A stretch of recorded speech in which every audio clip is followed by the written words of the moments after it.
So if you saw Super Tuesday, you saw Hillary Clinton. How many states did she win, Frank?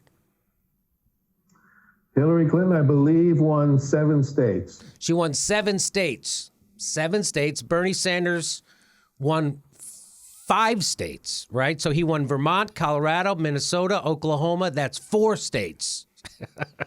That's it, right? He didn't win another one. Right, I thought it was 4. He didn't.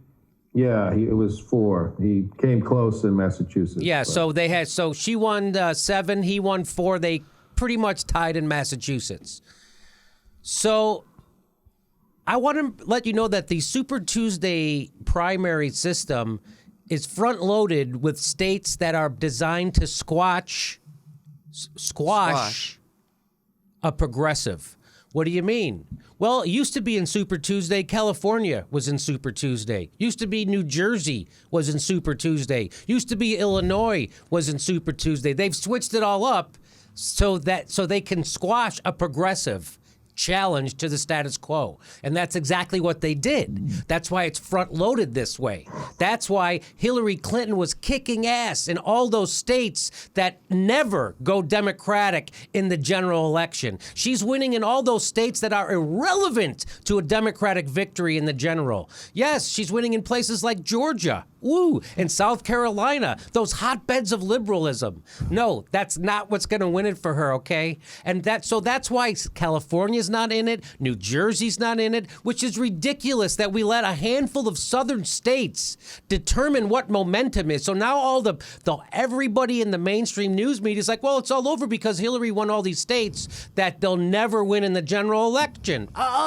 Meanwhile, Bernie is kicking ass with liberals and in the swing states, meaning Colorado and Minnesota. He destroyed her in Colorado and Minnesota. And let me tell you something, Oklahoma beat her by 19 points. And you know why? Because they campaigned in Oklahoma. Pete D'Alessandro from Iowa went down to Oklahoma and campaigned. And as recently as the middle of February, Nate Silver had Hillary Clinton up by 40 points in Oklahoma.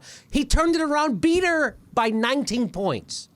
My point is, let's watch how the New York Times covered this, right? So here's the New York Times headline. It says, wins for Sanders in liberal strongholds. And the subheadline is, Hillary Clinton contained Bernie Sanders to places where he was expected to win. Expected to win. Hillary Clinton didn't win a frickin' precinct in Minnesota. And you're telling me that he wasn't supposed to win anything. Let's remember, this guy didn't even have a campaign 10 months ago, okay? He wasn't supposed to win any. This guy's a socialist, and he's crazy, and he's not even a Democrat. And he's too old, he's too Jewish. Too old, too progressive. The whole thing. Meanwhile, she's aping everything he says. And this is the New York Times. And what they're doing is, this is inside the bubble talk, right? That's all that is inside. Oh, well, Hillary's going to win that Super Tuesday. They don't go, yes, of course, this is front loaded. All her strongest states are coming at the beginning of the primary because, well, here, let me just go. Here's how Chris Matthews covered it. Ready? So Chris Matthews tweeted this out. He said, the state of Elizabeth Warren, meaning Massachusetts has just gone for Hillary Clinton over Bernie Sanders. Tells you something. Yeah, what it tells me, Chris, is that you don't do any research when you're commenting on stuff on television or tweeting. Because if you would have put that in correct context, you would have said, don't forget that Hillary Clinton crushed Barack Obama by 15 points in Massachusetts during the 2008 primary. And so now Bernie neck and neck with her there is a huge victory.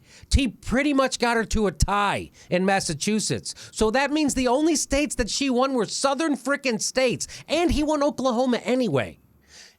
Here's what I said to Chris Matthews. So there's his tweet. Here's what I said back to, in 2008, Hillary beat Obama in Massachusetts by 16 points. Chris Hardball is a fucking hack. And that got 186 retweets. I'm very proud of that. But Jimmy, did you say, luckily for him, he doesn't have a mustache. Luckily for him, Chris Matthews. So he hasn't blocked you yet, has he? Chris Matthews has not blocked me. Don't mention his facial hair. Don't mention his facial hair. He'll block you. That turns out to be the bridge too far.